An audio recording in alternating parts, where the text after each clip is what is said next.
জ্ঞানী পরম তত্ত্ব শাস্ত্রের বচন, তত্ত্ববিদ নরগণ যে আছে যেখানে, ভগবান যদি বলি ভক্ত শুভরয়, যোগমার্গ অনুগামী সদঙ্গ সফল, পরমাত্মা রূপে তারে জানে অবিরল, বৈরাগ্যর সাথে করি ভক্তি উপার্জন, ব্রহ্মের নিজের মাঝে হেরে ভক্তগণ, শুনমুনি গন্তব্যে নিগির কারণ, আশ্রম বিভাগ হয় ধর্ম নিবন্ধন, আশ্রম উচিত ধর্ম করিল অনুষ্ঠান, সপিলে হরির পদে আপন যে প্রাণ, হইবে তুষ্ট হরি কর্ম যে ফল, ভব ভয় মুক্ত হবে মানব সকল, অতএব নরগণে হয়ে আছে মন,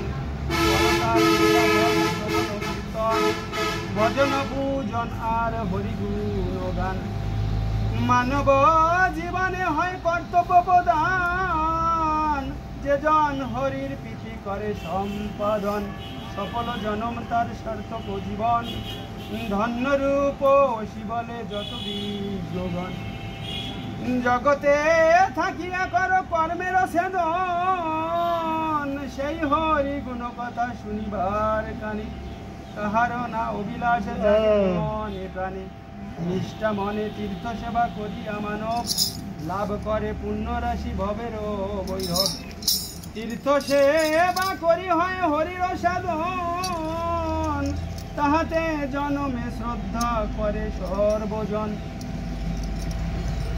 ভগবান বলছে যে তোমার জন্ম হয়েছে তাই বলে যে তুমি একদম ঘরের ভিতরেই সীমাবদ্ধ থাকবা তা না, তীর্থে যাবা, সাধুসঙ্গ করবা, এগুলোর প্রয়োজন আছে। এই দেখেন আমরা অনেক সময় অনুভব করি, হে ঈশ্বর আমাদের এত কষ্ট এত দুঃখ কেন দাও, আমাদের এত দুঃখ দাও কেন?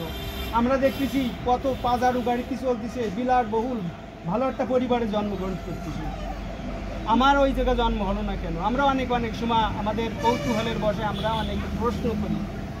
আমাদের পূর্বকৃত কর্ম ফল অনুযায়ী আমাদের এই জন্মের ফল ভোগ করতে হয়। যারা ভালো ভালো পরিবারে জন্মগ্রহণ করে, আধ্যাত্মিক মহাপুরুষ হয়, ভালো ধনীর ঘরে জন্মগ্রহণ, এদের পূর্বকৃত ভালো কর্মের ফল, তাই তারা সেই ঐশ্বর্যপূর্ণ পরিবারে তারা জন্মগ্রহণ করে। কিন্তু এই ঐশ্বর্য এই সুখ ভোগ করতে করতে করতে করতে এক সময় দেখা যায় যে তারাও অনেক এই সুখটা ধরে রাখার মতো তাদেরও সেই অস্তিত্ব থাকে না, মানে এমন এক পর্যায়ে চলে যায়। এর ভিতরে ইউটিউবে চ্যানেলে একটা জিনিস দেখলাম, আমেরিকায় একজন লোক 14 বার তার এই মুখটাকে সার্জারি করছে, তার ইচ্ছে মতো অর্থোপ্লাস্টিক সার্জারি করতে অস্ত্রোপচার করিয়ে তার বিভিন্ন রূপ সে সাজিছে।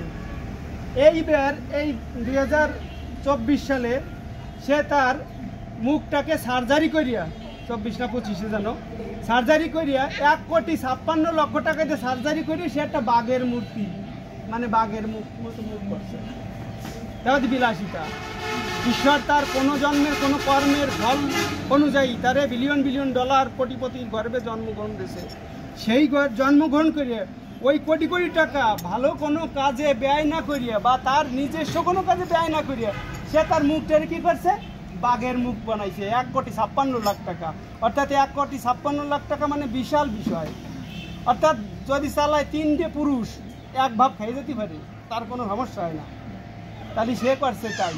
কিন্তু পরজন্মে কি ওইটি আর মনে চাইতে হলো যে আমি বাঘ হইয়া ওই গর্ব, তাহলে পরজন্মে ও চাইয়ে নিচ্ছে যে আমি এই বাঘ হয়েই জন্মগ্রহণ করবো। এইগুলোই আমাদের কর্ম।